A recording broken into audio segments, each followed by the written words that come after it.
আজকে আমরা জানব যে ভগবান শ্রীকৃষ্ণ একজন রাজার উপরে কতটা দয়ালু ছিলেন। একজন রাজা যে শত অন্যায় করার পরেও কি করে গোবিন্দের কৃপা লাভ করলেন, আমরা আজকে সেই বিষয় নিয়ে জানব। এখন দেখছেন হিন্দু মিডিয়া চ্যানেলটি সাবস্ক্রাইব করুন। হে গিরিধারী কৃষ্ণ মুরারি, ধূপ দীপ জেলে আরতি হে গিরিধারী কৃষ্ণ মুরারি, ধূপ দীপ জেলে তোমার আরতি করি। হে গিরিধারী কৃষ্ণ মুরারি, ধূপ দীপ জেলে আরতি করি। হে গিরিধারী কৃষ্ণ মুরারি, ধূপ জেলে তোমার আরতি করি।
রাধার নয়ন মনি রাধে নামে হাস নামে কাঁদে রানী মীরাবাই। এই ধরা ধামে আছে কত পাপী, এই ধরা ধামে আছে কত পাপী।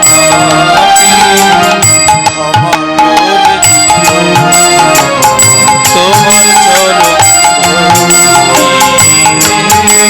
গিরিধারী তাই গৌর হরি বল। প্রদীপ জেলে আরতি করি।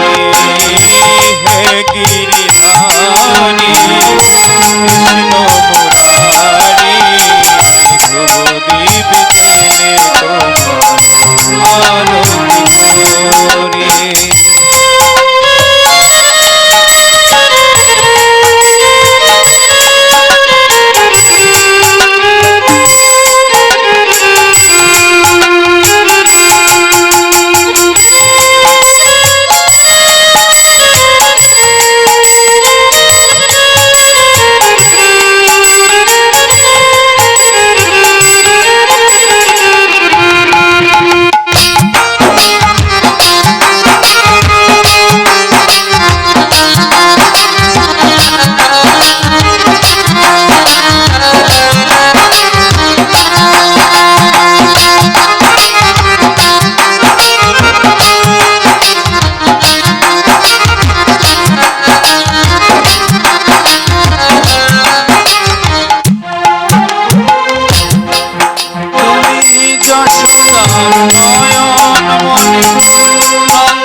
তোমারে সবই যে তোমার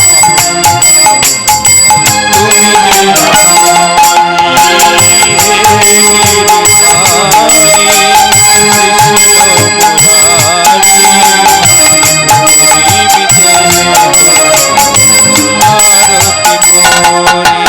হে গিরিধারী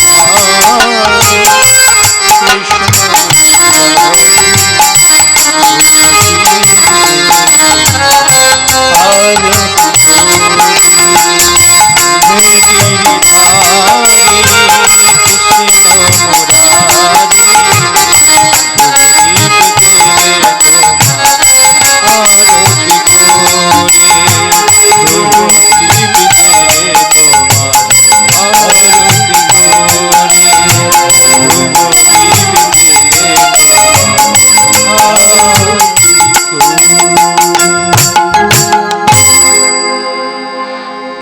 জয় নিতাই, জয় গৌর, জয় রাধেশ্যাম।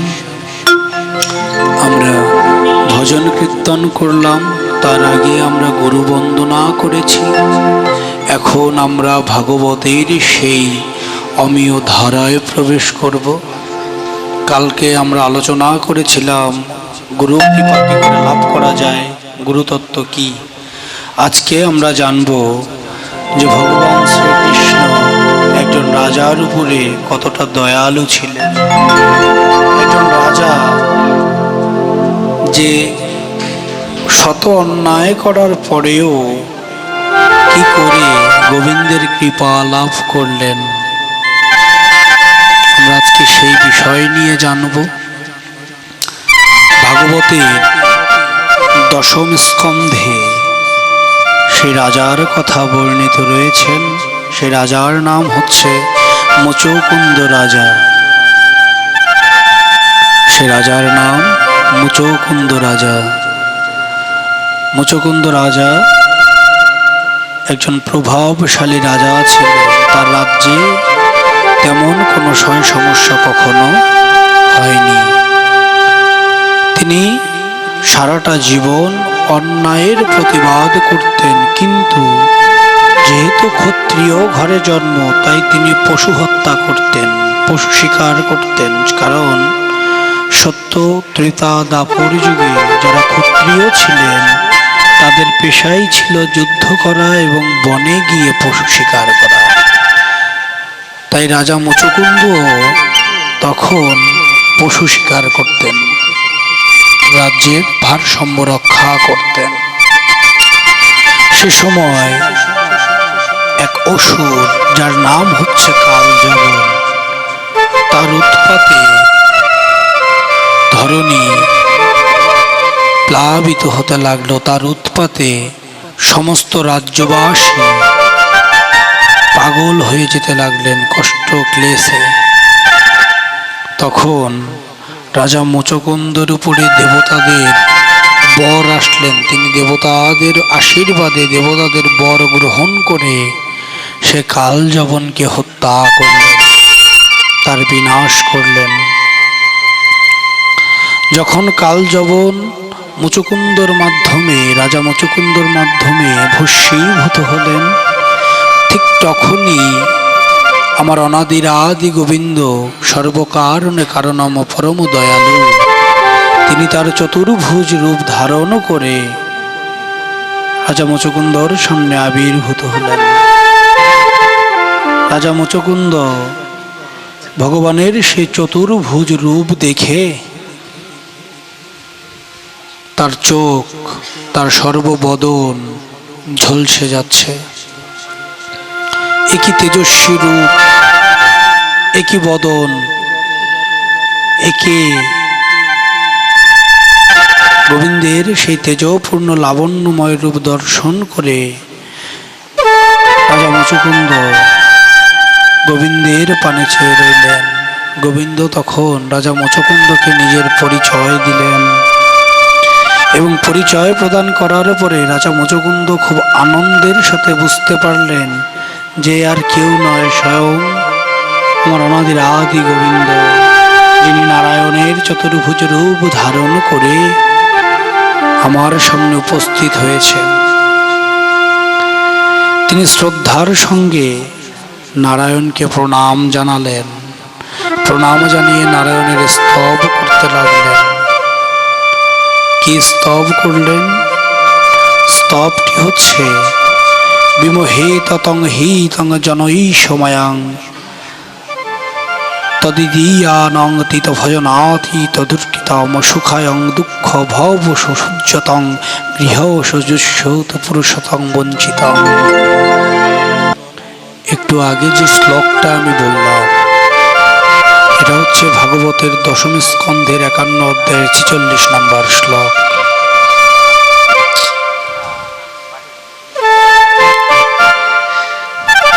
শ্লোকের মানে হচ্ছে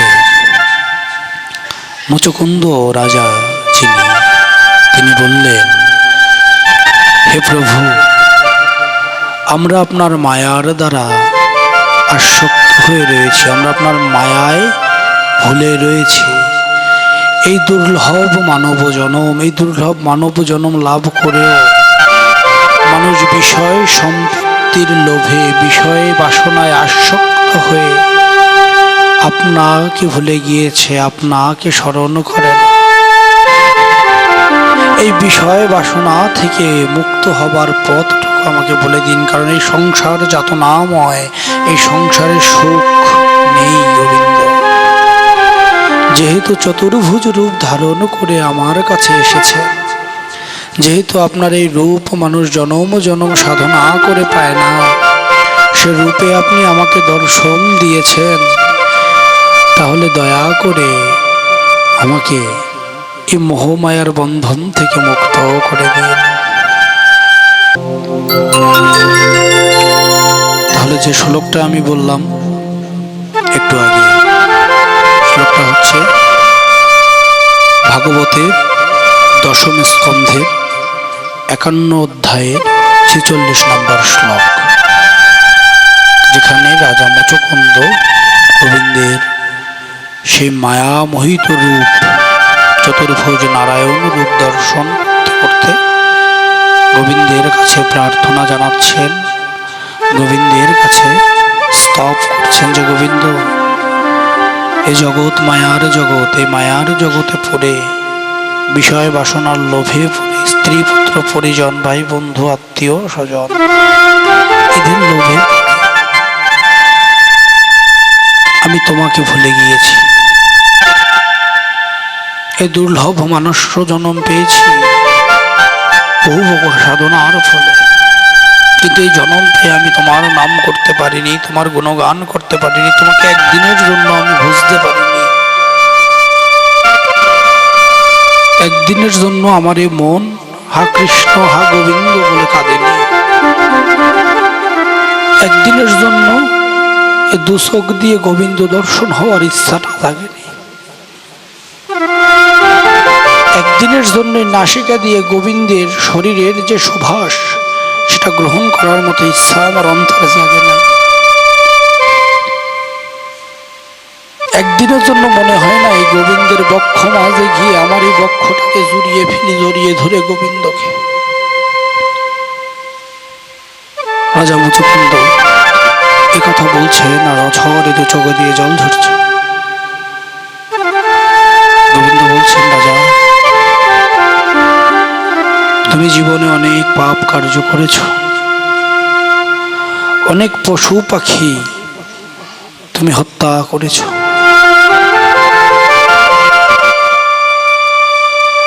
যে পশু পাখি তুমি হত্যা করেছ, এই পশু পাখিদের আত্মার শান্তি কামনায় রাজ্য সুখ ত্যাগ করে তোমাকে বৈরাগ্য গ্রহণ করতে হবে।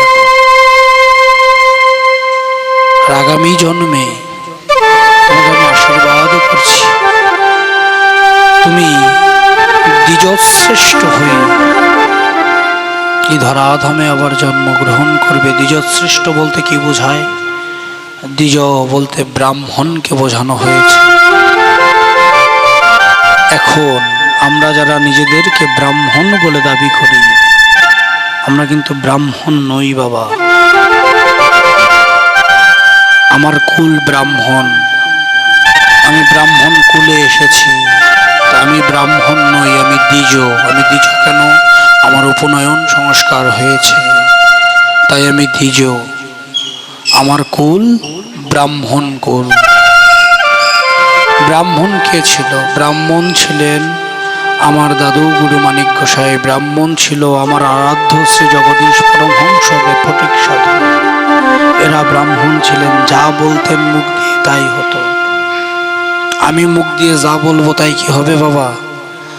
আমি যদি কেউ অভিশাপ দিই, ওটা কি লাগবে? কোনোদিন লাগবে না। কেননা ব্রাহ্মণের 9 গুণ থাকা দরকার বাবা, আমার ভিতরে তো 9 গুণ নাই। আমি জন্মসূত্রে ব্রাহ্মণ, জন্মনা ব্রাহ্মণা জ্ঞেয়। অত্রি সংহিতা 9 নম্বর পৃষ্ঠা 140 নম্বর শ্লোক কি বলছে? জন্মনা ব্রাহ্মণা জ্ঞেয় সংস্কার দ্বিজোচ্যতে। সংস্কারের মাধ্যমে সে দ্বিজ হয়। জন্মনা ব্রাহ্মণ, জন্মসূত্রেই সে ব্রাহ্মণ। যে ব্রাহ্মণ কুলে জন্ম নেবে সে জন্মসূত্রেই ব্রাহ্মণ। আমাদের ভিতরে এখন একটা ভুল ধারণা বাস করে। আমরা বলি এখন এই শ্লোকটার আমরা অপব্যবহার করি। কি বলি? জন্মনা জায়তে শূদ্রা। না, জন্মসূত্রে কেউ শূদ্র নয়। যদি কারোর ঘরে অত্রি সংহিতা থেকে থাকে তাহলে দয়া করে আমার কথা মিলিয়ে নেবেন। অত্রি সংহিতার 9 নম্বর পৃষ্ঠার 140 নম্বর শ্লোক, যেখানে বলা হয়েছে জন্মসূত্রে যে ব্রাহ্মণ কুলে জন্ম নেবে সে জন্মসূত্রেই ব্রাহ্মণ।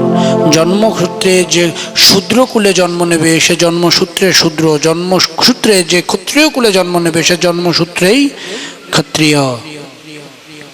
আমার কথা নয় কিন্তু বাবা, এটা যে গ্রন্থের আমরা উদাহরণ দেই সেই গ্রন্থের কথাই আমি বলছি। পৃষ্ঠা নাম্বার, শ্লোক নাম্বারও বলে দিলাম, কারো কাছে থাকলে দেখে নেবেন।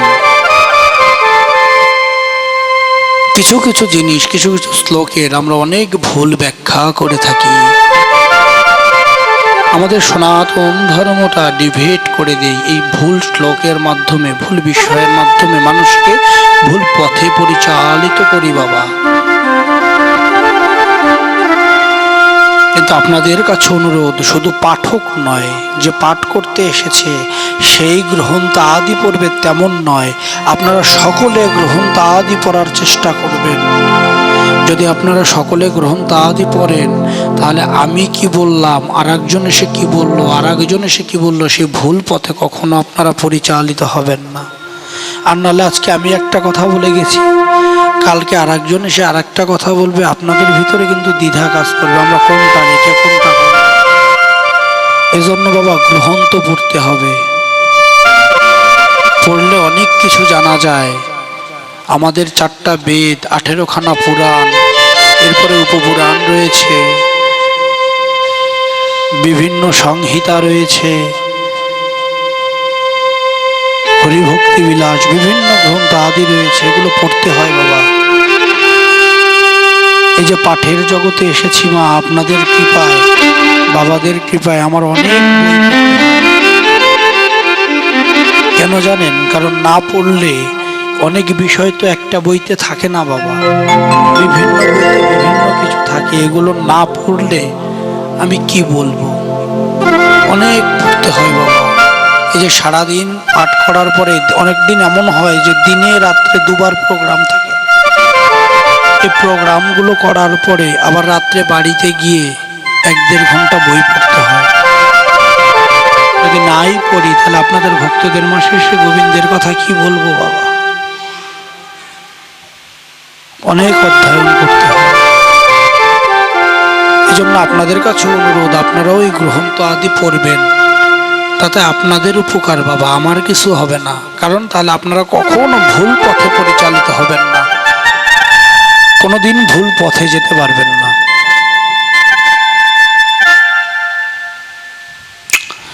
তদুপরি যখন রাজা মুচকুন্দের উপরে গোবিন্দের কৃপা হলেন, তিনি পরবর্তী, গোবিন্দ আমি গর্বিত রাজা ছিলাম, এতকাল আমার জীবন বৃথাই নষ্ট হয়েছে। আমি হেলায় হেলায় মায়ায় পড়ে পড়ে আমার এই জীবনটাকে আমি শেষ করে দিয়েছি। ক্ষণভঙ্গুর কলরবের মতো আমার জীবনটা বিষ্ঠা কৃমি ভস্ম নামে নির্মরূপিত হয়েছে। হে প্রভু, আপনার কৃপা যদি আমার লাভ হয় তাহলে আমার মানব জীবন ধন্য হবে। কারণ আপনার কৃপা লাভ হলেই সর্বসাধু গুরু বৈষ্ণবের কৃপা পাওয়া যায়। আর সাধুদের আশ্রয় নিলে জীবনের সমস্ত মোহ মায়া সমস্ত কিছু দূর হয়ে যায়। একমাত্র সাধু গুরু বৈষ্ণবের চরণ ধুলি, একমাত্র সাধু গুরু বৈষ্ণবের কৃপা হলেই গোবিন্দ কৃপা হয়। আর যদি সাধু গুরু বৈষ্ণবের কৃপা না হয় তাহলে কখনো গোবিন্দ কৃপা হয় না, গোবিন্দের চরণ পাওয়া যায় না। তখন রাজা মচকুন্দকে গোবিন্দ বলছে যে তোমার উপরে সাধু গুরু বৈষ্ণবের কৃপা হবে, আমি তোমাকে আশীর্বাদ করছি। তখন রাজা মচকুন্দ বললেন, আপনি মুক্তিদাতা, নিরঞ্জন নির্গুণ অব্যয় শ্রেষ্ঠ পুরুষ আপনি। আমি আপনার চরণে শরণ নিলাম, আমাকে পরিত্রাণ করুন প্রভু। তিনি গোবিন্দের চরণে আশ্রয় নিলেন। কে? রাজা মচকুন্দ। কই আমরা কেউ তো কখনোই মানব জীবনে গোবিন্দের চরণে আশ্রয় নেইনি। একবারের জন্য আমার মন হা গোবিন্দ বলে কাঁদেনি। একবারের জন্য আমি মানব জীবনে এসে, মানব কোলে এসে আমি গোবিন্দের কাছে শরণ নেইনি যে গোবিন্দ তুমি আমাকে রক্ষা করো, বিপদ থেকে উদ্ধার করে নিয়ে যাও।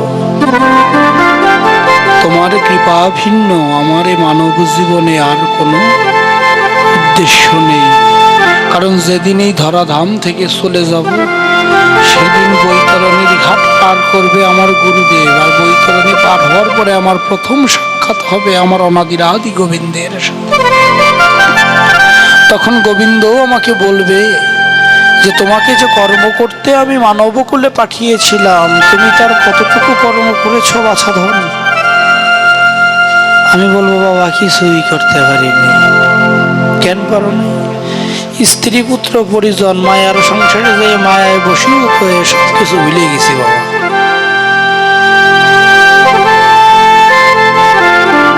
আর আমার মুক্তির কোনো পথ নেই। তাই রাজা মুচকুন্দ বললেন, আমি সমস্ত কিছু ত্যাগ করে, বিষয় বাসনা ত্যাগ করে আপনার শ্রীচরণে আমি শরণ নিলাম। আপনি আমাকে পরিত্রাণ করুন। আপনি পারের কাণ্ডারি, আপনি মুক্তিদাতা, একমাত্র আপনি পারবেন আমাকে পার করে নিতে। আর আপনি ভিন্ন আমার কেউ নাই। এই চিন্তা করতে লাগলেন। ভগবান শ্রীকৃষ্ণ তাকে আশীর্বাদ দিয়ে আশ্বস্ত করলেন, হে রাজন, আমার প্রতি তোমার নিশ্চলা ভক্তি, এই ভক্তি দেখে আমি প্রসন্ন হয়েছি। তুমি ক্ষত্রিয় ধর্ম অবলম্বন করতে বহু জীব ধ্বংস করেছ। আমি প্রথমেই কথার শুরুতে বলেছিলাম যে ক্ষত্রিয় ধর্ম হচ্ছে পশু শিকার করা। কি মা বলছি না আমি এই কথা? যেহেতু ক্ষত্রিয়দের ধর্ম পশু শিকার করা, তাই গোবিন্দ সেটাই বলছে যে রাজন, তুমি রাজ্য ধর্ম খুব সুন্দরভাবে নিভালেও ক্ষত্রিয় ধর্ম অনুসারে তুমি অনেক পশু শিকার করেছ, বহু জীবের তুমি প্রাণ নিয়েছ। এখন তপস্যার দ্বারা তোমার পাপ ক্ষয় করো এবং পরবর্তী জন্মে তুমি সর্বভূতের সর্বজীবের হিতার্থে তুমি দ্বিজশ্রেষ্ঠ হয়ে জন্মগ্রহণ করিবে। মানে তুমি ব্রাহ্মণ হয়ে জন্মগ্রহণ করবে এবং সমস্ত জীবকে তুমি উদ্ধার করবে। রাজা মুচকুন্দ সে কথা মতো রাজ্য সুখ সবকিছু ত্যাগ করলেন। ত্যাগ করার সময় গোবিন্দকে বললেন, গোবিন্দ তুমি তো চতুর্ভুজ রূপ ধারণ করে আমার কাছে এসেছ, আমার শেষ একটা মিনতি রাখো। আমি পরবর্তী জন্মে যখন দ্বিজশ্রেষ্ঠ হয়ে জন্মগ্রহণ করব, সবাইকে আমি উদ্ধার করব, তাহলে তুমি এতটুকু আমাকে আশীর্বাদ করো যেন আমার সে জন্মে তোমার স্মরণ প্রাপ্তি হয়, আমি যেন তোমার দর্শনে পেয়ে জন্মের মতো পরবর্তী জন্ম তোমার দর্শনে পেয়ে জীবনটাকে ধন্য করতে পারি, তোমার শ্রীচরণে যেন আমি ঠাঁই পাই। গোবিন্দ তখন তাকে আশ্বস্ত করলেন যে তোমার এই ইচ্ছা আমি পূরণ করব, পরবর্তী জন্মে তুমি যখন দ্বিজশ্রেষ্ঠ হয়ে যাও এই কলির জীবকে উদ্ধার করতে যাবে, পরবর্তীতে যখন তোমার এই ধরাধামে লীলাসঙ্গ হবে তখন তুমি আমাকে লাভ করবে। হৃদয় গৌর হরি বল।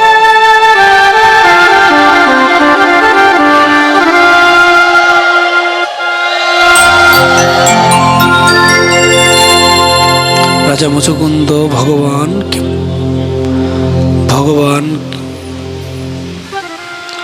বাবা, লোডশেডিং চলছে, বক্স চলছে শুধু একটা, এর থেকে জোরে বলতে গেলে আমার গলা থাকবে না বাবা, আপনি সামনে এসে বসেন। আপনাদের চরণ দুটো ধরে বারবার অনুরোধ করতেছি, কথার মধ্যে কেউ বাওয়াত দেবেন না, বারবার একই কথা বলতেছি আপনাদের।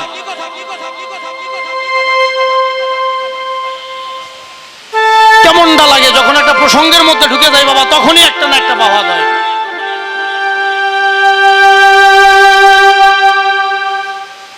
আজকে শুরুর থেকে শুরু হয়েছে একটা একটা বাধা, কালকে যে প্রেম পাইছিলাম পাঠ করে আজকে কিচ্ছু পাচ্ছি না।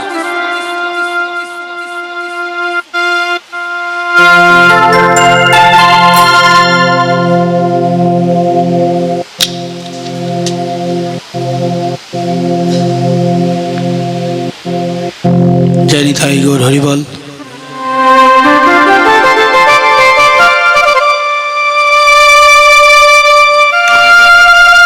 রাজা মুচুকুন্দ তখন গোবিন্দকে প্রদক্ষিণ করলেন। গোবিন্দকে প্রদক্ষিণ করা অবস্থায় গোবিন্দ অন্তর্ধান হলেন, চলে গেলেন বৈকুণ্ঠে। আমার প্রাণ গোবিন্দ চলে গেলেন। রাজা মুচুকুন্দ সমস্ত কিছু বিষয় বাসনা ত্যাগ করে, সমস্ত কিছু ত্যাগ করে তিনি তার রাজ্য সুখ ত্যাগ করে চলে গেলেন বদ্রিকা আশ্রমে। বদ্রিকা আশ্রমে গিয়ে সাধনা করতে করতে তিনি তার প্রাণ ত্যাগ করলেন এবং তার শরীর যখন তিনি ত্যাগ করলেন তখন তার শরীর থেকে এক দিব্য জ্যোতি গোবিন্দ সাথে করে নিয়ে গেলেন। আমাদের মধ্যে এমন কোন ভক্ত আছেন যে দেহ রাখার পরে গোবিন্দ স্বয়ং তার জ্যোতিটাকে, তার আত্মাটাকে হাতে করে নিয়ে চলে যাবে? আছে আমাদের মধ্যে এমন কোনো ভক্ত আছে? নাই, কারণ আমরা নামের ভক্ত, কাজের ভক্ত নই। তাই আমাদের সর্বপ্রথম আগে কর্ম করে ভক্ত হতে হবে, নামের ভক্ত হয়ে লাভ নেই। বাবা, যতই তিলক কাটি, যতই তুলসীর মালা গলায় পড়ি না কেন, কিচ্ছু হবে মা যদি মনের মধ্যে কোনো সুখ না থাকে? হবে কোনোদিন? আমরা বর্তমানে আর একটা জিনিস নিয়ে খুব বেশি ট্রল করি, খুব বেশি কথা হয় বাবা।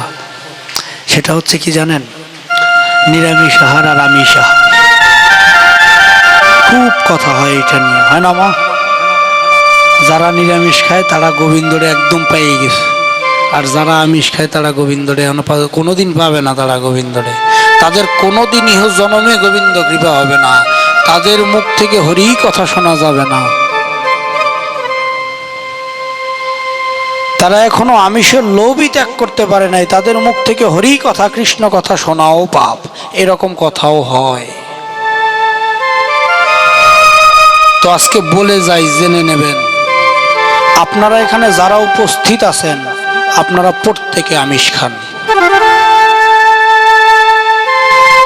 এখানে যদি কেউ দাঁড়িয়ে বলতে পারেন যে আমি প্রত্যক্ষ নিরামিষ, আমি তার চরণের দাস হয়ে থাকব। এখন বলেন বাবা, আমি কেমন আমিষ খাই? আপনি মাছ খান না, মাংস খান না, পেঁয়াজ খান না, রসুন খান না, এই তো। হ্যাঁ, পৃথিবীতে সবচেয়ে বড় আমিষ, গোবিন্দ বলেছেন পৃথিবীর সবচেয়ে বড় আমিষ হচ্ছে বিষয় বাসনার প্রতি আসক্তি। এখানে এমন কে আছেন বলেন তো আমার অর্থ সম্পত্তির প্রতি লোভ নাই? হাত জাগান, জাগান, হাত জাগান, যা একজন জাগান যে আমার অর্থ সম্পত্তির প্রতি কোনো লোভ নাই, আমার বিষয় বাসনার প্রতি কোনো লোভ নাই, জায়গা সম্পত্তির প্রতি কোনো লোভ নাই। আছেন এমন কোনো ভক্ত এখানে? আছেন? নাই। তো যাদের বিষয় বাসনার প্রতি আসক্ত আছে তারা যতই মাছ মাংস ত্যাগ করেন না কেন, গোবিন্দ কৃপা কোনোদিন হবে না বাবা। আর একটু কথা বলি যাই, পরবর্তীতে আপনারা আনবেন কি আনবেন না এটা আপনাদের ব্যক্তিগত ব্যাপার, আমার কিছু আসে যায় না। এটা আসছি যখন একটু বলেই যাই বাবা। আর একটু আমিষ আছে, আপনার শরীরে ষড়রিপু আছে না? কাম, ক্রোধ, লোভ, মোহ, মদ, মাৎসর্য। হ্যাঁ, এই ষড়রিপুকে দমন করতে পেরেছেন কয়জন? স্ত্রী থেকে বিতাড়িত আছেন কয়জন? যে স্ত্রীকে স্পর্শ করেন না, কয়জন আছেন পুরুষ এখানে? আছেন এমন কেউ যে স্ত্রীকে স্পর্শ করেন না? তাহলে আপনারা কেমন তর নিরামিষ আসি হয়েছেন? লাল শাক খান মা আপনারা? হ্যাঁ, যাদের বাড়িতে নিরামিষ হয় লাল শাক খান, মুসম্বি খান, মুসম্বি ফল, মুসম্বিও আমিষ, লাল শাক খান আমিষ, দুধ থেকে তৈরি ঘি খান না, ওটাও আমিষ। নিরামিষ কোনটা?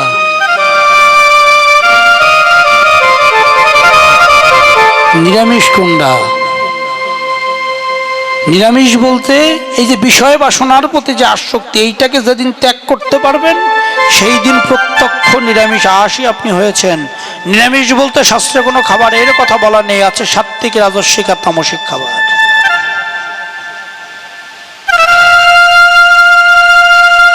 এই যে আপনারা অনেকেই মালা জপ করেন, করেন না? হরিভক্তি বিলাস খুলে দেখবেন, এই মালা জপ করারও নিয়ম আছে। রাস্তা দিয়ে আইটে মালা জপ করার কোনো নিয়ম নাই।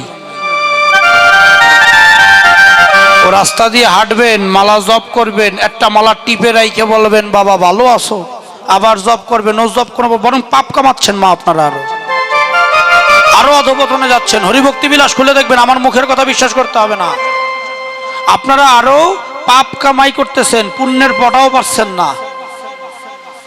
মালা জপ করতে হবে দেবালয়ে বসে, একমাত্র গোবিন্দের বিগ্রহ আর আপনি, আর পৃথিবীর কেউ থাকতে পারবে না সেখানে। আপনি যত সময় জপ করছেন সেটা 108 বার হোক, 1008 বার হোক, যতবার আপনি জপ করেন না কেন, যদি বাইরের থেকে কেউ এসে আপনাকে ডাক দেয়, ওই জপ সমাপন না করা পর্যন্ত আপনি তার ডাকে সাড়াও দিতে পারবেন না। আমরা এখন গলায় একটা মালার ইয়ে নেই, ব্যাগ নেই, সেই মালার মধ্যে হাতে দেই, রাস্তা দিয়ে আটি আর জপ করি, ওটা জপ হয় না, ওটা দেখানো হয়। হরিভক্তি বিলাসে স্পষ্ট বলছে মালা জপ করতে হলে গোবিন্দকে যদি মালা জপ করতে হয়, গোবিন্দকে পেতে হয়, তাহলে দেবালয়ে বসে করতে হবে। কারণ মালাকে জানেন, এই যে মালা জপ করেন, মালাকে জানেন বাবা, আপনারা মায়েরা জানেন, জপ তো করেন। মালা হচ্ছে স্বয়ং রাধারানী, স্বয়ং রাধারানী। আর ওই যে বাকি যে 108টা আছে, ওইগুলো হচ্ছে রাধারানীর সখীরা।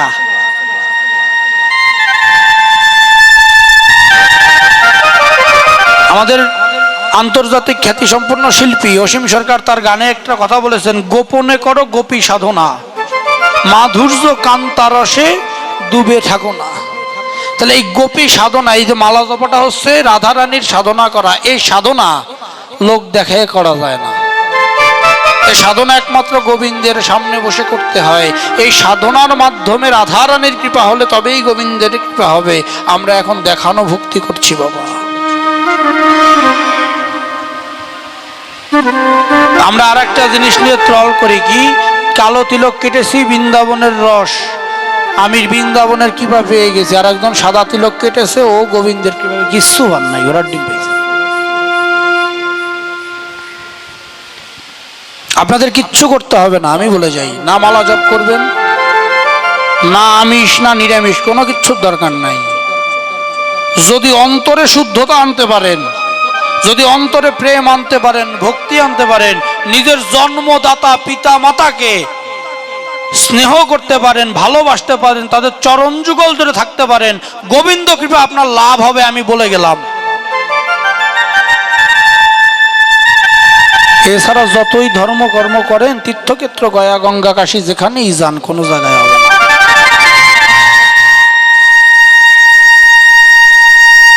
আরেকটু বলে যাই, কালকে বলছিলাম যে নারী কর্ম নিয়ে কথা বলবো, আরেকটু বলে যাই। ওমা প্রকৃতির ডাকে আপনারা রজস্বলা হন না? হ্যাঁ,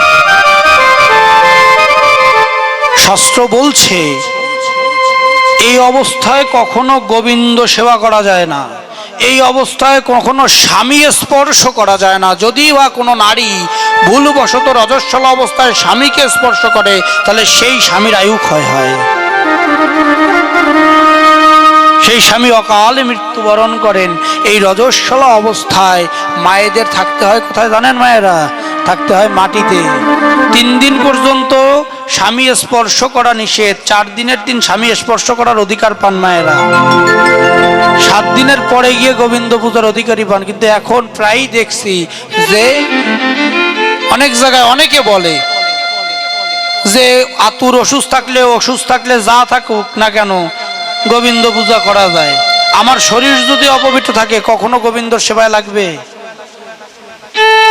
তাহলে তো একটা মন্ত্র আছে, আমরা মন্ত্র বলি না? ওম অপবিত্র অপবিত্র বা সর্বাবস্থাঙ্গত পিবা স্মরেত পুণ্ডরিকাক্ষ সাভাজ্য অভ্যন্তরায় শুচি, এটা বলি না? তাহলে আমরা অনেকে মলমূত্র ত্যাগ করি না প্রত্যেকে? তাহলে মলমূত্র ত্যাগ করে কেউ জল নেবেন না, জল না নিয়ে মূত্র ত্যাগ করে আসছেন বা বাইরে থেকে আসেন, এসে বলবেন যস্মরেত পুণ্ডরিকাক্ষ, যা আছে সব হরির কাছে দিয়ে দেবো আমি, যা আছে সব হরি নিয়ে চলে যাও, যস্মরেত পুণ্ডরিকাক্ষ। এখন এই সনাতন ধর্ম কেন অধপতনে যাচ্ছে আমাদের? এই জন্য যাচ্ছে যস্মরেত। তাহলে আমি কিছুই করলাম না, আমি বললাম যস্মরেত পুণ্ডরিকাক্ষ, আমি পবিত্র হয়ে গেছি। ওটা তো পবিত্র হবার মন্ত্র কি বাবা?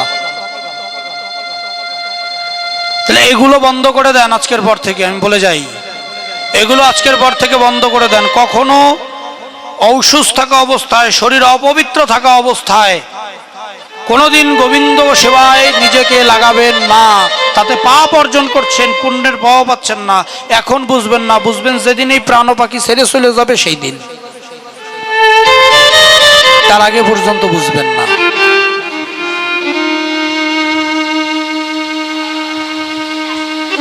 এ জীবন বড় কঠিন জীবন,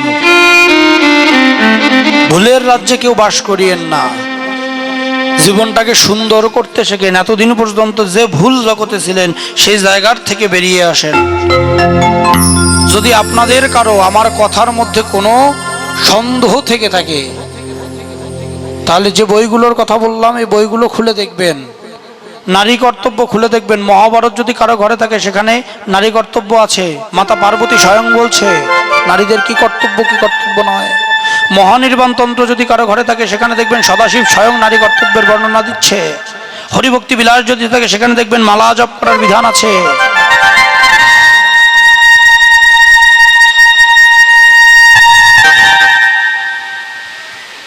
এগুলো খুলে দেখবেন, আমি বানিয়ে বলছি না, সত্যি বলছি, এগুলো খুলে দেখবেন।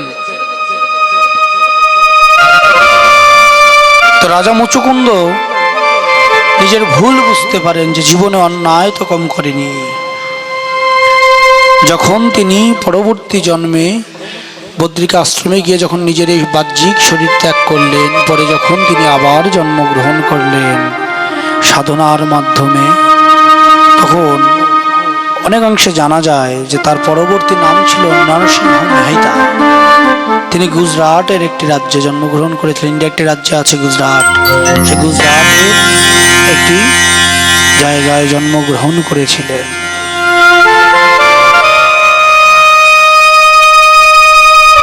তিনি মানুষের কল্যাণ সাধন করতে করতে একটা সময় সেই গোবিন্দ কথা দিয়েছিল যে তুমি দেহ রাখার সময় আমার কৃপা পাবে।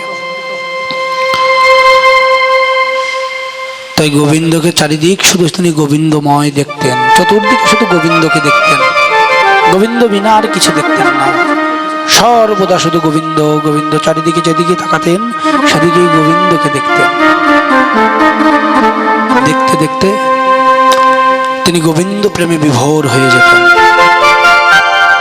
গোবিন্দ প্রেমে বিভোর হয়ে তিনি সবসময় গোবিন্দের নামে মগ্ন থাকতেন।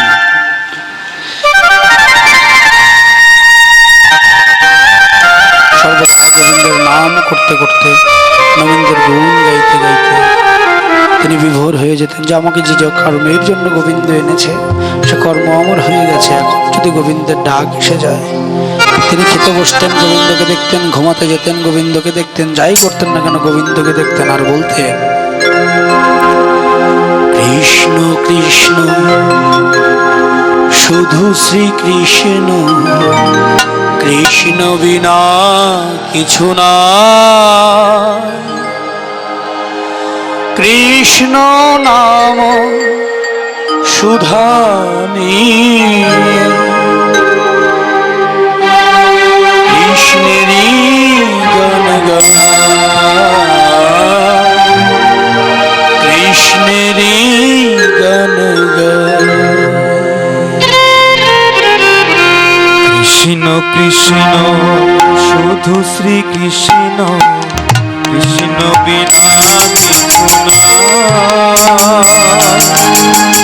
কৃষ্ণ নাম সুধা নিয়ে কৃষ্ণেরই গান কৃষ্ণেরই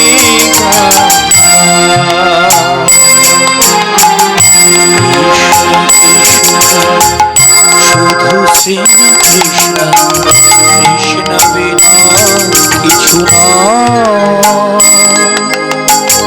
কৃষ্ণ নাম সুধা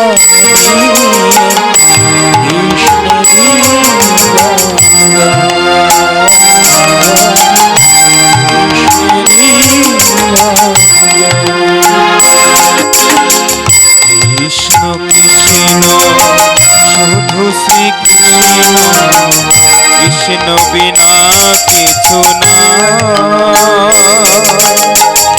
কৃষ্ণ নাম সুধা নিয়ে কৃষ্ণেরই গান গায়, কৃষ্ণেরই গান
শুধু শ্রীকৃষ্ণ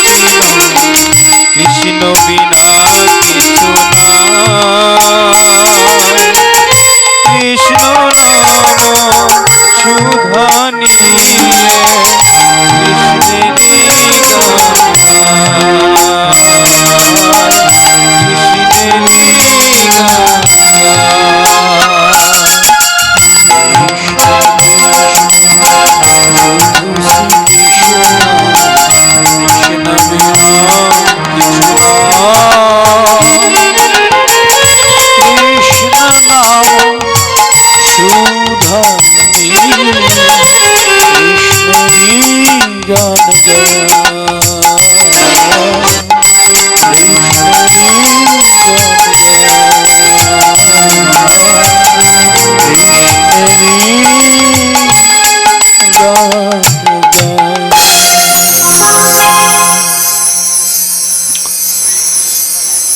এই বাসনা অন্তরে রেখে রেখে রাজা মুচকুন্দ পরবর্তী জন্ম যখন নিলেন, তখন এই বাসনা অন্তরে রাখতে রাখতে তিনি বৃন্দাবন ধাম প্রাপ্ত হলেন, বৈকুণ্ঠে চলে গেলেন, গোবিন্দের চরণাশ্রয় নিলেন।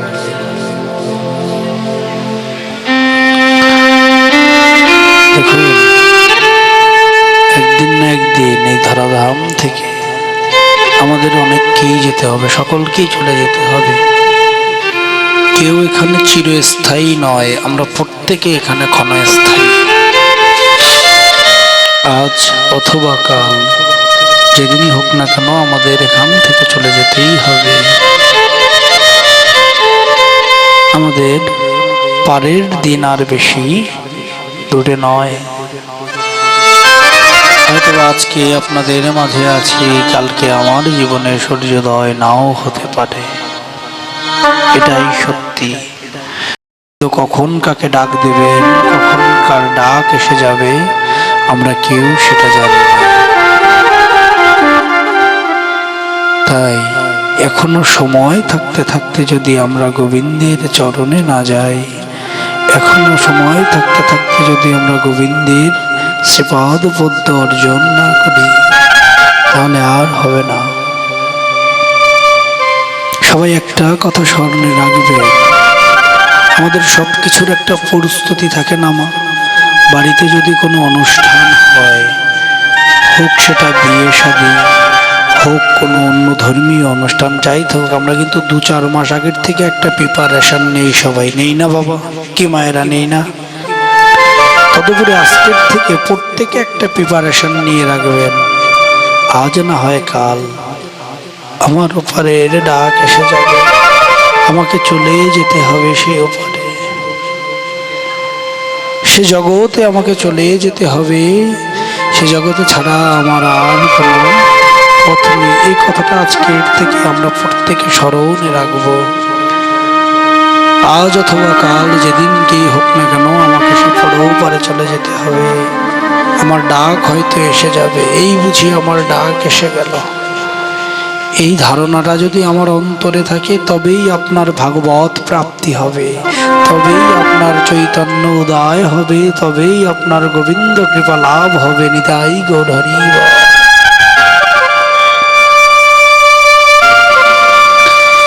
আর যদি এই ভাবধারাটা আমাদের মধ্যে না থাকে, এই বিষয় বাসনার লোভ মোহ যদি আমরা ত্যাগ করতে না পারি, তাহলে আমাদের কখনোই সেই বৈরাগ্য উদয় হবে না, সেই বৈরাগ্য আসবে না।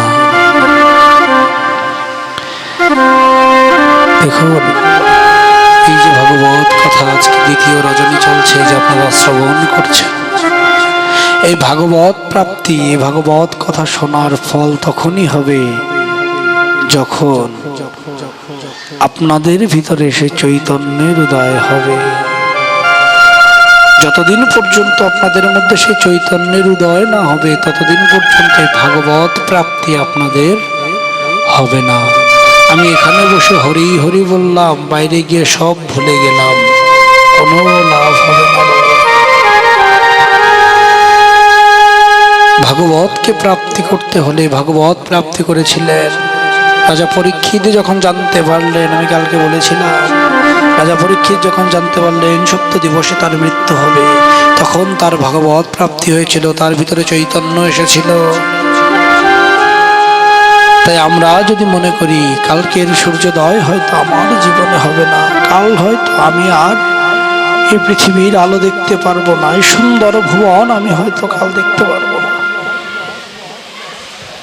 তবেই আমার এই ভাগবত প্রাপ্তি হবে, তবেই আমার এই ভাগবত কৃপা লাভ হবে, গোবিন্দের চরণ পদ্ম পাবো। তার আগে পর্যন্ত যতই যুদ্ধ করি না কেন কোনো ফলাফল হবে। দেখুন, একজন রাজা তিনি পশু হত্যা করতেন, তার পেশা ছিল, কিন্তু তারপরও তিনি অন্যায় করতেন। কি অন্যায়? তিনি জীব হত্যা করতেন।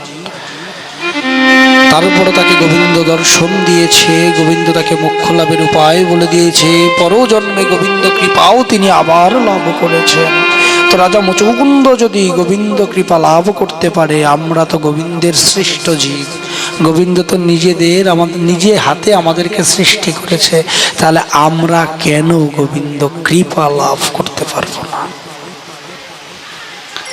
কেন গোবিন্দ আমাদের কাছে এসে ধরা দেবে না? গোবিন্দ তো দুহাত বাড়িয়ে আমাদেরকে ডাকছে, তোরা আমাকে ডাক, আমি তোদের কাছে আসবো, কিন্তু আমরা তো গোবিন্দকে ডাকি না। তাহলে গোবিন্দ তো ইচ্ছে করে কখনোই এসে ধরা দেবে না।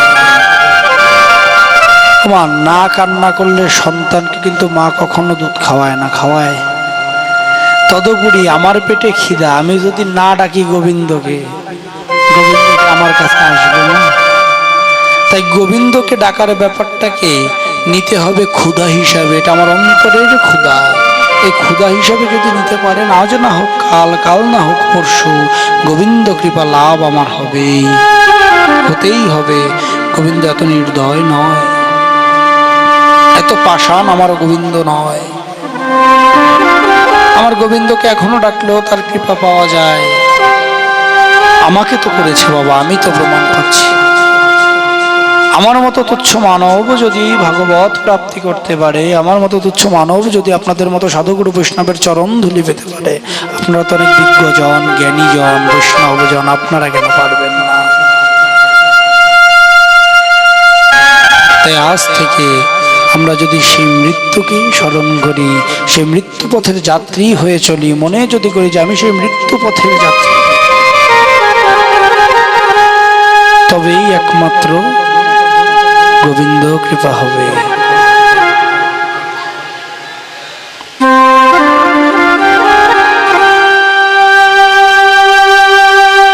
এছাড়া আমার আর গোবিন্দ কৃপা হওয়া সম্ভব না।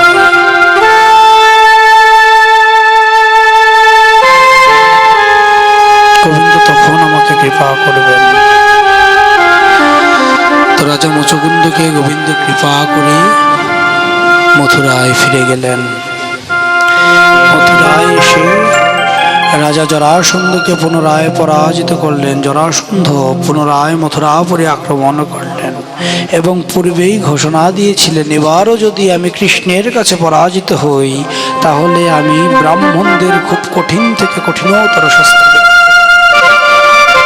গোবিন্দ এই কথা শুনতে পেরে একটু মুস্কি হাসি দিয়ে ওবার যুদ্ধে গোবিন্দ নিজে পরাজিত হলেন, একটু লীলা করলেন, নিজে পরাজিত হলেন। কার কাছে? নাকি জরাসন্ধর কাছে। কারণ জরাসন্ধ এমন একজন লোক ছিল, তিনি গোবিন্দকে ভগবান হিসেবে মানতেন না।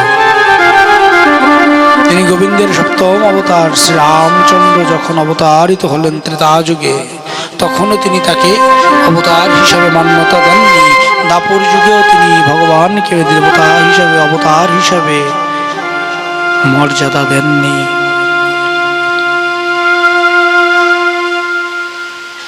তাহলে গোবিন্দ জরাসন্ধকে পরাজিত না করে জরাসন্ধকে যুদ্ধে জয়ী করলেন। যুদ্ধে জয়ী করে গোবিন্দ লীলার ছলে প্রবর্ষণ পর্বতে চলে গেলেন। এই যে প্রবর্ষণ পর্বত, ত্রেতা যুগে যখন মর্যাদা পুরুষোত্তম আমার রামচন্দ্র মাতা সীতা ও অনুজ লক্ষণকে নিয়ে পিতৃশর্ত পালনের জন্য বনে গিয়েছিলেন 14 বৎসরের। এই 14 বৎসর বনে থাকা অবস্থায় তিনিও এই প্রদর্শন পর্বতে গিয়েছিলেন। আমার গোবিন্দ তদুপরি যখন দাপর যুগে এই সৃষ্টি রক্ষা করতে এলেন, তখন জরাসন্ধকে ইচ্ছাকৃত জয়ী করে দিয়ে তিনিও লীলা করতে করতে প্রবর্ষণ পর্বতের দিকে ধাবিত হলেন। যে প্রবর্ষণ পর্বত, এই প্রবর্ষণ পর্বত হচ্ছে ভক্তি মার্গে যাওয়ার একটি বিশেষ দিক, একটি বিশেষ বর্ষণ বলা হয় এই প্রবর্ষণ পর্বতকে। যেখানে গেলে ভক্তিতে বিলীন হয়ে যাওয়া যায়, যেখানে গেলে নিজের ভিতরে চৈতন্য বা উদয় হয়, যেখানে গেলে মনের ভিতরে সাত্বিক ভাব উদয় হয়, সেই প্রবর্ষণ পর্বতে চলে গেলেন। আমরা এই যারা জগতে পড়ে ভোগ, মায়া, মোহ সবকিছুকে ভোগ্য বস্তু মনে করি। এই জায়গার থেকে যদি বিতাড়িত থাকতে হয়, এই প্রবর্ষণ পর্বত হচ্ছে একমাত্র সাহারা। যে প্রবর্ষণ পর্বতে গেলে এই ভোগ্য বস্তুর থেকে আমরা এই অশুদ্ধ মনকে আমরা শুদ্ধ করতে পারি। তার সাহায্যে আমাদের মনে সাত্ত্বিকতা উদয় হয়, শুদ্ধতার উদয় হয়।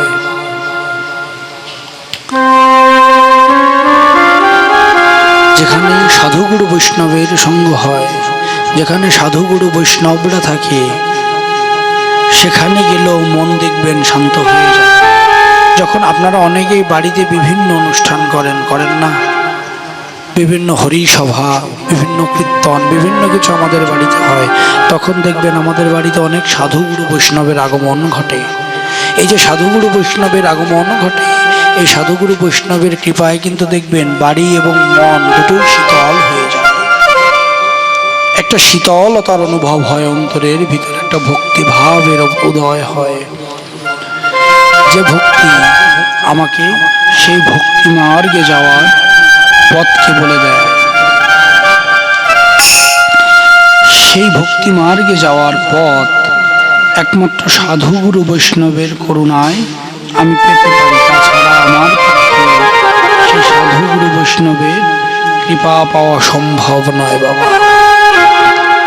এই অশান্ত মনকে শান্ত করতে হলে একমাত্র সেই সাধুগুরু বৈষ্ণবের কৃপায় একমাত্র সে মন শান্ত হয়। এছাড়া আমার সেই মন শান্ত হয় না। আমার এই দেহ, মন, প্রাণ, এই যা কিছু আছে, এগুলো যদি আমি গোবিন্দের চরণে অর্পণ না করতে পারি, এগুলো যদি গোবিন্দের চরণে ধরে দিতে না পারি, তাহলে আমার এই দুর্লভ মনুষ্য জন্মে এর কোনো ফল নেই। এই দুর্লভ মনুষ্য জন্ম হেলায় হেলায় নষ্ট হয়ে যাবে যতদিন না আমি আমার এই মন প্রাণকে গোবিন্দের চরণে আশ্রিত করব, গোবিন্দের কাছে নিজেকে সমর্পণ করে দেবো। হে গোবিন্দ, আমি তো তোমারই, তুমি আমারই, তুমি আমাকে তোমার চরণে শরণ নাও। তোমার চরণে আমি শরণ নিলাম, তুমি তোমার চরণে আমাকে আশ্রয়। যতক্ষণ পর্যন্ত মনকে সেটা না করতে পারবো, ততক্ষণ পর্যন্ত আমার এই ভাগবত প্রাপ্তি এগুলো হবে না, গোবিন্দ কৃপা আমার হবে না। আমরা গৃহে থাকি, ঘরে থাকি, এই যে ঘরের মধ্যে, গৃহের মধ্যে থাকি, এই সংসার যেমন মায়া তেমন যাতনা। আবার এই সংসারের থেকেও সুখের কিছু নেই। এই সংসারে থেকেও গোবিন্দকে পাওয়া গেছে, এই সংসারে থেকেও গোবিন্দ কৃপা হয়। তদুপরি এই সংসারে থেকে যদি গোবিন্দ কৃপা হয়, এই বিলাসিতার মধ্যে বিলাসিতা জিনিসটাকে যদি আমরা বাদ দিয়ে দিই, আমাদের জীবনে যে বিলাসিতা রয়েছে, অতীব কিছু অতিরিক্ত চাহিদা রয়েছে, যেটা চাহিদার থেকেও অনেক বেশি, সেই জায়গাটাকে যদি আমরা বাদ দিয়ে দিই, আমরা যদি সেগুলো বাদ দিয়ে একটু সময় করে গোবিন্দের চরণে আশ্রয় নিই, তবেই একমাত্র আমার জীবনে ভগবত প্রাপ্তি হবে। এছাড়া আমার জীবনে কখনো ভাগবত প্রাপ্তি সম্ভব নয়। তাই বলছে,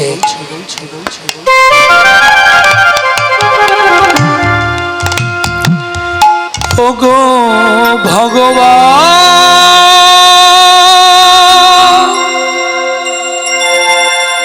এই দেহ প্রাণ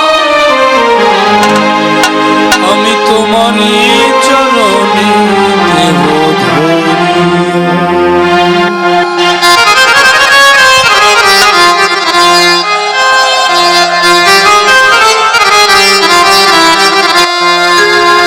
দানিয়া সকল তব পদ ধূলি লইব হৃদয়ে ধরিয়া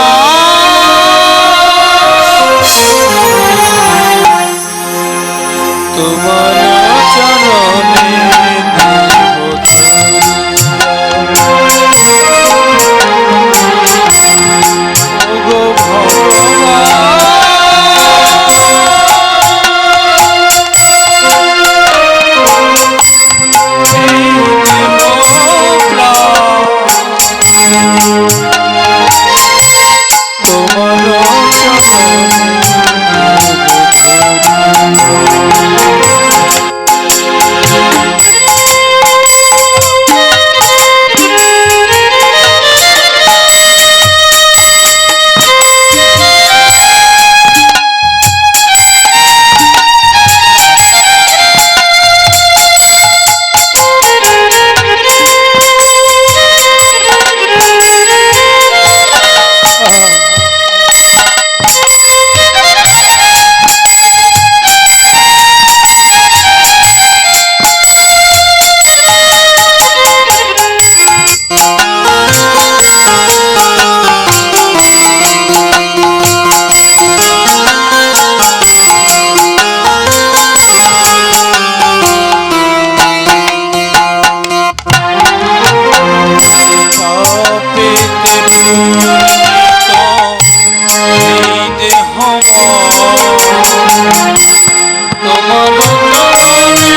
তোমার চরণে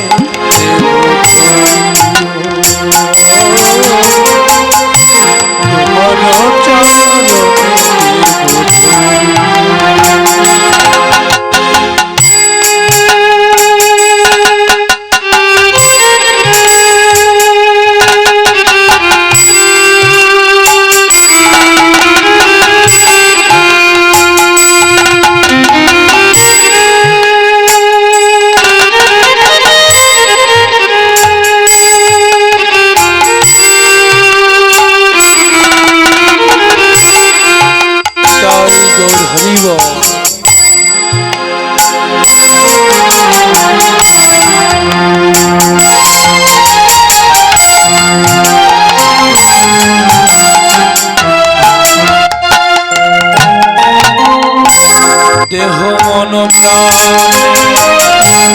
নাই যে অন্তরে নাই দয়া অনন্ত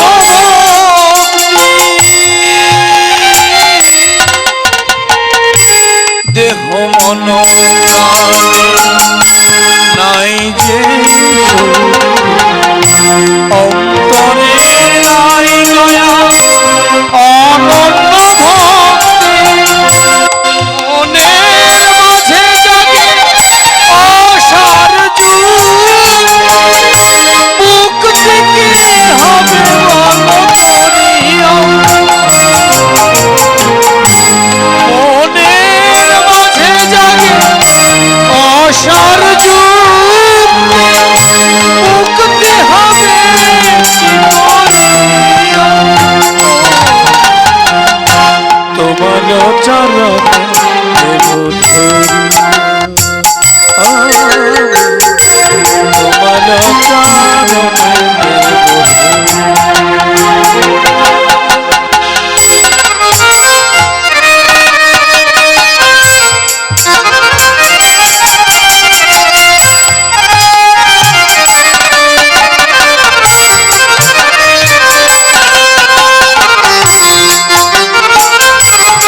সত্য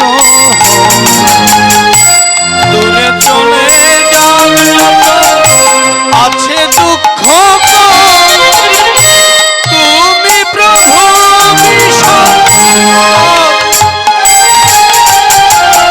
তুমি প্রভু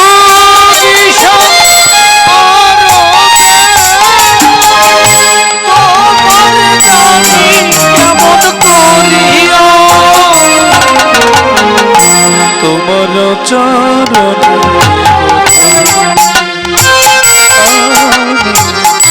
তোমার চরণ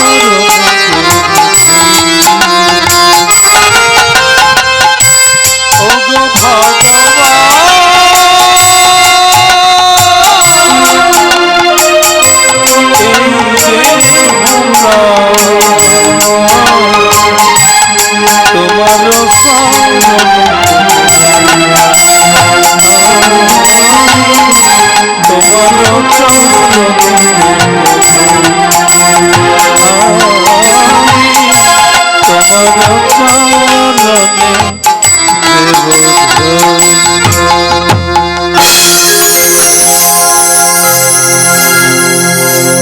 একমাত্র আমার এই দেহ, এই মন, এই প্রাণ,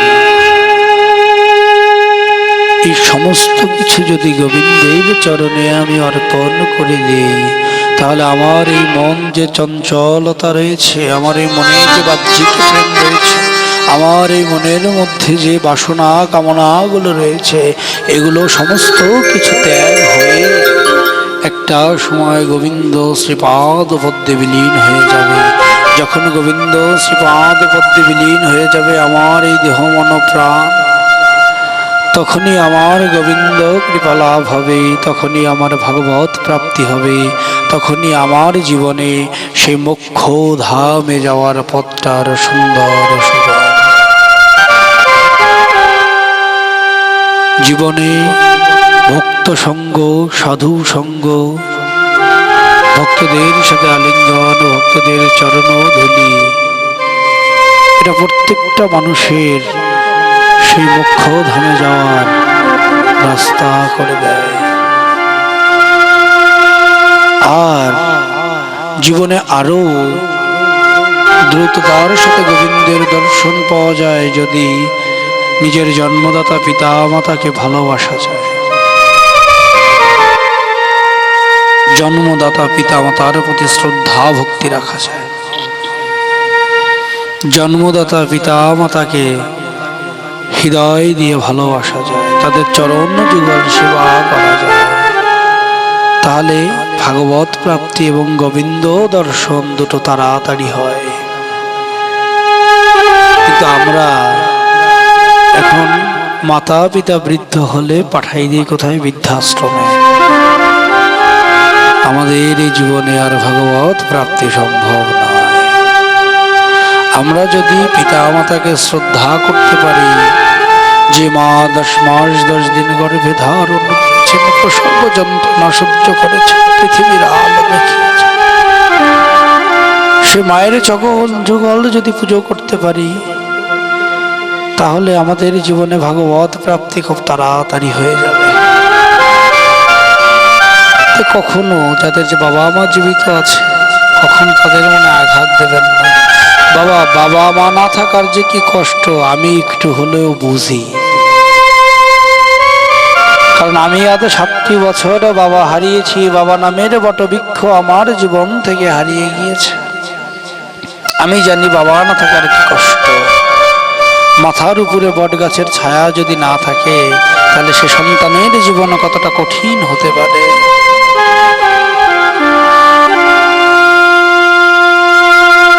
আজকে এখানে বসে হরি কথা বলছি, আমার বাবার খুব ইচ্ছে ছিল আমি কাব্যতীর্থ করব। আমি যখন অনার্স কমপ্লিট করেছিলাম, তখন আমি বাঁকাই সংস্কৃত কলেজে ভর্তি হয়ে কাব্যতীর্থ করেছি।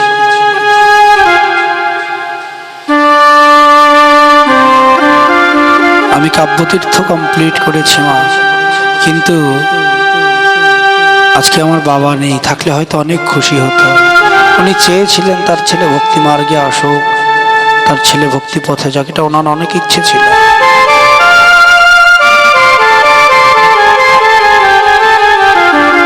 কিন্তু আজকে সে মানুষটা আমার কাছে নেই, তাই আমার অন্তরে অনেক বেদনা বাবা। তাই আমি আপনাদের মাঝে ছুটে আসি সাধুগুরু বৈষ্ণবের চরণ ধুলি পাওয়ার জন্য। আর বিশ্বাস করি কোনো না কোনো ছলে, কোনো না কোনো বলে হয়তো আমার জন্মদাতা, আমার ঈশ্বর এখানে উপস্থিত হয়ে আমার বলা কথাগুলো হয়তো বা শুনছে। তাই আপনাদের কাছে অনুরোধ, সকলে আমার জন্মদাতা পিতার জন্য গোবিন্দের কাছে প্রার্থনা করবেন, তিনি যেন গোবিন্দের শ্রীপাদ পদ্মে ঠাঁই পায়। আর আমার গর্ভধারিণী মা, আমার মায়ের জন্য সকলে আশীর্বাদ করবেন। আমার মায়ের শরীরটা খুব অসুস্থ। আমার বাড়ির ব্যাপারে অনেকেই হয়তো জানেন, পাগলের বাড়ি কি পরিমাণ চাপ যায়, ভক্তদের চাপ, শিষ্যদের চাপ, শরীর ভালো নয়। তাই এবারে আমার মায়ের জন্য সকলে আশীর্বাদ করবেন যেন গোবিন্দ তাকে আরো কিছুদিন আমার মাঝে রেখে দেয়। বাড়িতে গেলে যখন ওই মুখখানা দেখি খুব শান্তি লাগে বাবা। শত ক্লান্তের পরে ওই মুখ দেখলে অনেক শান্তি লাগে। আপনাদের সাধুগুরু বৈষ্ণবের মাঝে অধমের নিবেদন, চরণ দুটো ধরে নিবেদন করে আমার মাতৃদেবীর জন্য সব আশীর্বাদ করবেন, তিনি যেন গোবিন্দ যেন তাকে সুস্থ রাখে, ভালো রাখে, তিনি যেন ভালো থাকেন। আর যাদের মাতা পিতা জীবিত আছে, আপনারা সকলে আপনাদের বাবা আমাকে কখনো অশ্রদ্ধা করিয়েন না, সবসময় শ্রদ্ধা করবেন, ভালোবাসবেন। দেখবেন খুব তাড়াতাড়ি আপনাদের মন শীতল হয়ে যাবে, গোবিন্দ দর্শন হয়ে যাবে বাবা, এছাড়া সম্ভব নয়। একমাত্র এই পথ পিতা মাতার প্রতি ভক্তি আমাদের জীবনকে সুন্দর, সুষ্ঠু, আনন্দময় করতে পারে, এছাড়া পারে না, সম্ভব নয়। জানি তাই জয় গৌর, জয় শান্তাই গৌর, হরিবল। আমি কথা আজকে আর দীর্ঘায়িত করব না। আজকের মতো আমি আমার ভাগবত কথা এখানেই বিশ্রাম দিলাম। আগামীকাল সকল একটা করে মোমবাতি নিয়ে আসবেন, আমি বলেছিলাম সকলে আগামীকাল একটা করে মোমবাতি নিয়ে আসবেন। আমরা ভাগবত প্রবচন শেষে মঙ্গল আরতি করব। মঙ্গল আরতি করে আমরা সকলে একবারের জন্য, আমাদের তো অনেকের পক্ষে সে বৃন্দাবনে যাওয়া সম্ভব নয়, এই জায়গাটাকে এখন এই জায়গাটা যেমন মধুর বৃন্দাবন, কালকে এই জায়গাটাকে আমরা সেই মধুর বৃন্দাবনে যে কৃষ্ণ লীলা করেছিলেন, যে গোপিনীদের সাথে নৃত্য করেছিলেন, কালকে আমরা মঙ্গল আরতি করার পরে সেই নৃত্য করব। নারী পুরুষ উভয় আমরা সেই হরি নামে নৃত্য করব। সকলে একটা করে মোমবাতি আগামীকালকে নিয়ে আসবেন। আর আপনাদের কাছে বারবার বলি বাবা, দয়া করে সকলে 8টার মধ্যে আসবেন। সকলে 8টার মধ্যে আসলে কি হয়, 8:30টার মধ্যে যদি প্রবচন শুরু করা যায়, 9টার মধ্যে শুরু করা যায়, 2 ঘন্টা প্রবচন করলে আমারও তৃপ্তি হয়, আপনাদেরও তৃপ্তি হয়। এজন্য দয়া করে সকলে, কালকে শনিবার আপনাদের এই বাজার বন্ধ, মার্কেট বন্ধ, সকলের কাছে অনুরোধ আসবেন। আর আজকে যারা আসে নাই তাদের সকলকে নিয়ে কালকে চলে আসবেন, এটা আপনাদের কাছে আমার অনুরোধ। জয় নিতাই জয় গৌর। এখন পাঠ কীর্তন হবে। আর এই যে আমার মন্দির কমিটির ছেলেপেলেরা যাচ্ছে, দয়া করে সকলে ভাগবত কথা শ্রবণ করেছেন, ভাগবতের ভিক্ষা দিয়ে যাবেন। কারণ ভিক্ষা ছাড়া কখনো কোনো ধর্মীয় কাজ হয় না। একক অর্থে যদি কিছু করতে হয় তাহলে সেটা রাজস্বিক হয়ে যায়। তাই এটা ভিক্ষা করে, 10 দুয়ারে ভিক্ষা করে গোবিন্দ পূজা করতে হয়। এই জন্য সকলের কাছে অনুরোধ, আমাদের মন্দির কমিটির ছেলেরা যাচ্ছে, আপনারা ওদের কাছে ভিক্ষা দিয়ে দেবেন, যে যা পারেন যত কিঞ্চিত ভিক্ষা দিয়ে দেবেন। জয় নিতাই গৌর, হরিবল। এখন আমাদের পাঠ কীর্তন হবে, সকলে মিলে পাঠ কীর্তন করবেন। পাঠ কীর্তন শেষে আপনাদের জন্য প্রসাদের ব্যবস্থা আছে, দয়া করে সকলে প্রসাদ গ্রহণ করে বাড়িতে যাবেন। নিতাই গৌর, হরিবল।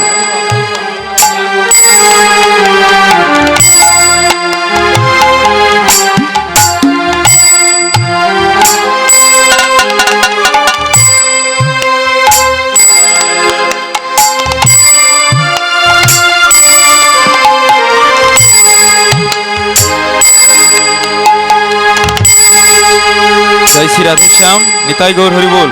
এই নয়ন, ভিক্ষাগুলো উঠায় এদিকে আয়। জয় রাধে। আমরা পাঠের শেষ কীর্তন করব, দয়া করে সবাই আনন্দের সহিত আমরা সেই ভগবানের নাম কীর্তন করব। জয় জয় রাধে কৃষ্ণ গোবিন্দ গোপাল রাধে জয় জয় রাধে কৃষ্ণ গোবিন্দ গোপাল রাধে রাধে। জয় জয় রাধে কৃষ্ণ গোবিন্দ গোপাল রাধে রাধে। জয় জয় রাধে কৃষ্ণ গোবিন্দ গোপাল রাধে গোপাল রাধে রাধে গোবিন্দ রাধে রাধে গোপাল রাধে রাধে গোবিন্দ রাধে রাধে। জয় জয় রাধে কৃষ্ণ গোবিন্দ গোপাল রাধে রাধে। সবাই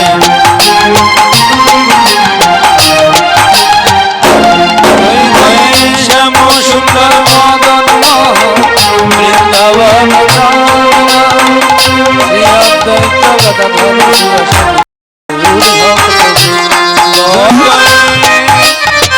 শ্যাম সুন্দর মদন বৃন্দাবন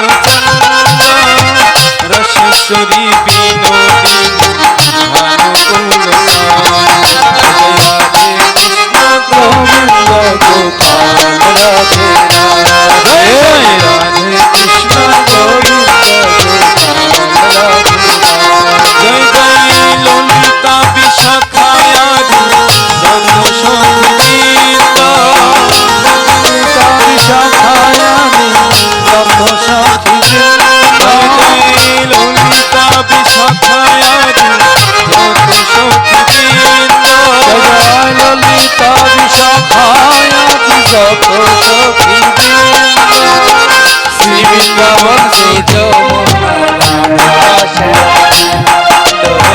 শ্রী বৃন্দাবন শ্রী যমুনা জয় রাধা কৃষ্ণ গোবিন্দ গোপাল রাধে রাধে কৃষ্ণ গোবিন্দ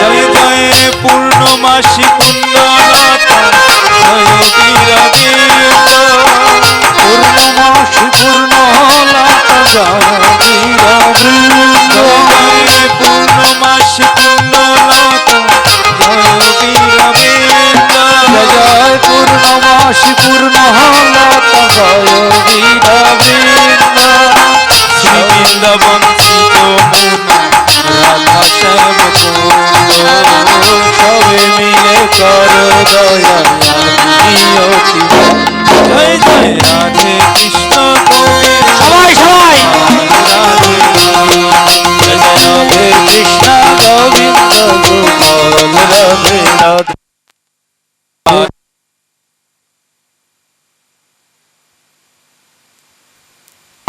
রাধে রাধে গোবিন্দ রাধে রাধে জয় রাধে রাধে রাধে গোবিন্দ রাধে রাধে গোপাল রাধে রাধে গোবিন্দ রাধে রাধে জয় জয় রাধে কৃষ্ণ গোবিন্দ গোপাল রাধে রাধে জয় জয় রাধে কৃষ্ণ গোবিন্দ গোপাল রাধে রাধে সবাই গোবিন্দ গোপাল রাধে রাধে জানো আকুল প্রাণে গাইতে পারি জয় রাধে গোবিন্দ আকুল প্রাণে গাইতে পারি জয় রাধে গোবিন্দ জানো ব্যাকুল প্রাণে ডাকতে পারি রাধে গোবিন্দ প্রাণে গাইতে জয় জয় রাধে কৃষ্ণ গোবিন্দ গোপাল রাধে রাধে রাধে কৃষ্ণ গোবিন্দ গোপাল রাধে রাধে তোমরা কৃপা করে দাও হে যুগল চরণার